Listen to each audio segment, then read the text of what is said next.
কিয়ামতের দিন নাফরমান পাপী আফসোস করবে, আঙ্গুল দাঁত দিয়ে এমনি কামড়াইয়া ছিঁড়ে ফেলবে আর বলবে, হায়, হেদায়েত তো আমার কাছে এসেছিল, কিন্তু আমার অসৎ সঙ্গী আমাকে পথভ্রষ্ট করে দিল।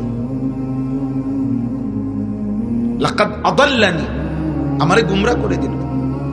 আমার কাছে তো হেদায়েত আসছিল, আমার কাছে তো কালিমার আহ্বান এসেছিল, আমার কাছে হালাল হারামের কথা পৌঁছেছে। আমি শুনছি সুদ খাওয়া হারাম, আমি জানতাম মিথ্যা বলা হারাম, আমি এটা জানতাম কাফের মুশরিকদের অনুসরণ অনুকরণ হারাম।